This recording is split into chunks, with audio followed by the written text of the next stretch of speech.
Good morning, students. Today is our first day. Okay, welcome to Himja Junior College.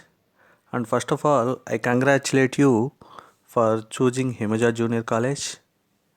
And let I introduce myself. I am Chandrasekhar, your maths faculty. I had worked in various corporate colleges like Narayana, Bhasham IIT, and Sri Chaitanya. Also, I have 14 years experience in teaching. Since last 2 years, I had worked in Himja Junior College. Okay. With the successful completion of your school education, now all of you have come to college. మీరు different schools నుంచి different students వచ్చారు కాబట్టి మనం అందరికి అర్థమయ్యేలా basics నుంచి start చేసుకుందాం. మనకి ఇంటర్మీడియట్ అంటే యాక్చువల్గా జస్ట్ మన 10th క్లాస్కి ఎక్స్టెన్షన్ అనమాట. ఎక్స్టెన్షన్ అంటే 10th తర్వాత ఇంటరే కదా అంటే అట్లా అని కాదు. మనకి సిలబస్లో 9th అండ్ 10thలో మనం ఏ సిలబస్ అయితే చదువుకున్నామో వాటికి ఎక్స్టెన్షన్ ఉంటుంది ఇంటర్మీడియట్లో. ఓకే, మనం ఫస్ట్ ఆఫ్ ఆల్ మనం తీసుకునే ఇంటర్మీడియట్ గ్రూప్ గురించి అండ్ తర్వాత మ్యాథ్స్ గురించి, మ్యాథ్స్లో ఉన్న సిలబస్ గురించి ఒకసారి డిస్కస్ చేసుకుందాం. ఫస్ట్ ఆఫ్ ఆల్ తీసుకున్న గ్రూపు ఎంపీసీ గ్రూపు, అంటే maths, physics, chemistry, second language and English ఉంటాయి. సో మనం మ్యాథ్స్ గురించి మాట్లాడుకుంటే మనకి 10thలో మ్యాథ్స్ ఉన్నట్టే ఇక్కడ ఇంటర్మీడియట్లో కూడా మ్యాథ్స్, బట్ కాకపోతే మ్యాథ్స్కి 2 పేపర్స్ ఉంటాయి, maths A and maths B. Maths ఏలో ఆల్జిబ్రా అండ్ ట్రిగ్నామెట్రీ ఉంటుంది. So maths B geometry and calculus. Already మనం విన్నవే ఇవన్నీ 9th క్లాస్ 10th క్లాస్లో జామెట్రీ అండ్ క్యాలిక్యులస్. మనకున్న 10 చాప్టర్స్ని మనం జామెట్రీ అండ్ క్యాలిక్యులస్ కింద ట్రీట్ చేసుకోవచ్చు మ్యాథ్స్ బిలో. సో నేను మీకు మ్యాథ్స్ బి టీచ్ చేస్తాను కాబట్టి మ్యాథ్స్ బి గురించి ఉన్న సిలబస్ గురించి మాట్లాడుకుందాం మనం. మ్యాథ్స్ ఏ సారు తర్వాత డీటెయిల్గా ఎక్స్ప్లెయిన్ చేస్తారు మీకు మ్యాథ్స్ ఏలో ఉన్న వాటి గురించి. ఫస్ట్ మనకి ఇంటర్మీడియట్లో maths B exam paper 75 marks, final board exam paper 75 marks. But ఇక్కడ మార్క్స్ కోసం కాకపోయినా టోటల్ కాన్సెప్ట్ మొత్తం నేర్చుకుంటేనే మనకి ఆ 75 మార్క్స్ మనం గ్యాదర్ చేసుకోగలం. Bit papers, fill in the blank ఇటువంటివి ఏమీ ఉండవు ఇంటర్మీడియట్లో. Only 2 marks questions and 4 marks questions, long answers questions. First ఒకసారి చూడండి. 75 మార్క్స్ ఎగ్జామ్ పేపర్లో 2 మార్క్స్ క్వశ్చన్స్ 10 ఇస్తాడు. 2 మార్క్స్ క్వశ్చన్స్ 10 ఇస్తాడు. That means 20 marks. 4 marks questions 5 ఇస్తాడు, 20 మార్క్స్. అంటే యాక్చువల్గా 7 క్వశ్చన్స్ ఇస్తాడు, చాయిస్ తీసుకుని మనం 5 రాయాలి. అలాగే లాంగ్ ఆన్సర్స్ 7 మార్క్స్ క్వశ్చన్స్ కూడా 7 ఇస్తాడు, మనం 5 రాస్తాం, 35 మార్క్స్. ఇక్కడ 2 మార్క్స్ క్వశ్చన్లో చాయిస్ అనేది ఉండదు. మనకి 10 క్వశ్చన్స్ మనం రాయాల్సిందే. అట్లాగే 4 మార్క్స్ క్వశ్చన్స్ కూడా 7 ఇస్తాడు, బట్ 2 చాయిస్ ఉంటుంది, 5 రాస్తే చాలు వాటిలో, 20 మార్క్స్. And 7 marks 35 marks. ఇక్కడ మ్యాథ్స్లో మనం 75 మార్క్స్ తెచ్చుకోవటం అంటే అదొక ఈజీ ప్రొసీజరే. బట్ కాకపోతే ఓన్లీ మనకి 9th అండ్ 10thలో ఉన్న ప్రాబ్లమ్స్, 10thలో ఉన్న మ్యాథ్స్ మనం ఏదైతే చదువుకున్నామో దానికే ఎక్స్టెన్షన్. ఓన్లీ మనకి 9th అండ్ 10thలో చదువుకున్నదే 80%. సో ఇంటర్మీడియట్లో ఓన్లీ మీరు నేర్చుకునేది 20%. బట్ కాకపోతే ఆ 80%ని ఇక్కడ మనం ప్రొడ్యూస్ చేయగలగాలి.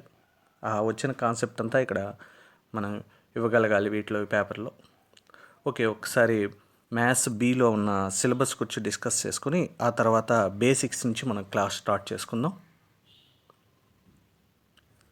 ఫస్ట్ మనకి మ్యాథ్స్ బిలో 10 చాప్టర్స్ ఉంటాయి.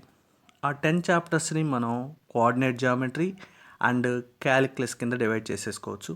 So only 2 topics, that is coordinate geometry and calculus. జామెట్రీలో కూడా మళ్ళీ 2D geometry and 3D geometry అనే 2 టైప్స్ ఉంటాయి. 2D geometry and 3D geometry.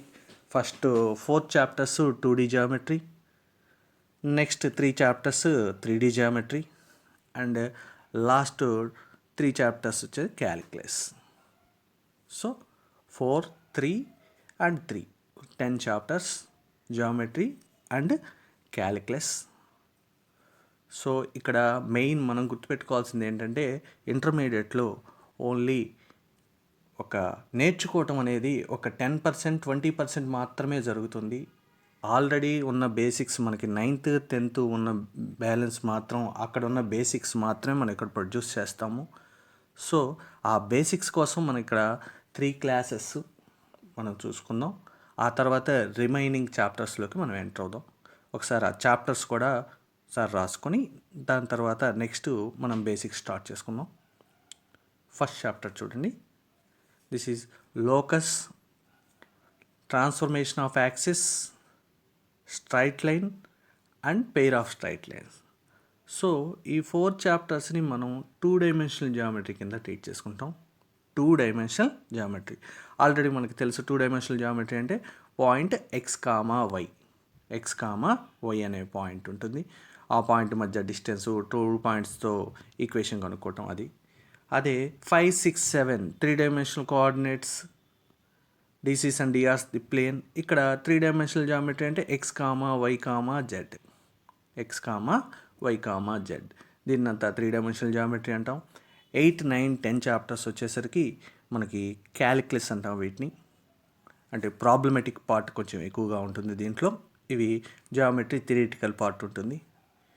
ఈ యాక్చువల్గా ఈ 10 చాప్టర్స్ మనకి కొంచెం థియరిటికల్. మ్యాథ్స్ ఏతో కంపేర్ చేస్తే మ్యాథ్స్ బి అనేది కొంచెం థియరిటికల్గా ఉంటుంది. బట్ ఈ కోవిడ్ టైంలో ఈ సిలబస్లో కొన్ని టాపిక్స్ అనేది మనకి బోర్డ్ ఎగ్జామ్కి లేవు. వాటిని రెడ్యూస్ చేసుకుంటూ ఏవైతే అవసరం ఉందో ఆ పాయింట్స్ వరకు అన్ని స్ట్రెస్ చేసుకుంటూ వీటిని బిగించేద్దాం. ఫస్ట్ ఆఫ్ ఆల్ మనం బేసిక్స్ నుంచి స్టార్ట్ చేసుకోవాలి. Basics and that means basics అంటే ఎడిషన్, సబ్ట్రాక్షన్ నుంచి మనం స్టార్ట్ చేసుకుంటూ తర్వాత addition, subtraction, multiplications and BODMAS rule, distance between 2 points already మనం 9th, 10thలో చేసినాయి కదా. Distance between 2 points and straight line equation and area of the triangle. ఇలా జనరల్గా చిన్నవన్నీ బేసిక్స్ అన్నీ నేర్చుకొని, సో బేసిక్స్ అనేవి బాగా ఇంపార్టెంట్ మనకి మ్యాథ్స్ బీలో వచ్చేసరికి.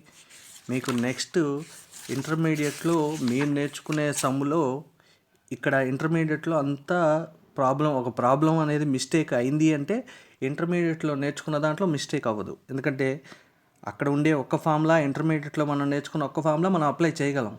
మనకి ఎక్కడ మిస్టేక్స్ అవుతాయి అంటే ఆ 9th, 10thలో మనం ఏవైతే క్యాలిక్యులేషన్స్ అన్నీ మనకి ఏమైనా మిస్టేక్లు అవుతాయో అవే ఇక్కడ రిపీట్ అవుతాయి. సో ఫస్ట్ నుంచే మనం వాటి మీద గ్యాదర్ చేసుకొని ఎక్కువ ప్రాక్టీస్ ఉంటే అవేవి మిస్టేక్ పోకుండా ఇంటర్మీడియట్ సబ్జెక్ట్ గురించి మనం వరీ అవ్వాల్సిన నెసెసిటీ లేదు. ఓన్లీ క్యాలిక్యులేషన్స్ ప్రాక్టీస్ మీదే డిపెండ్ అయి ఉంటుంది. అవి స్టార్ట్ చేద్దాం.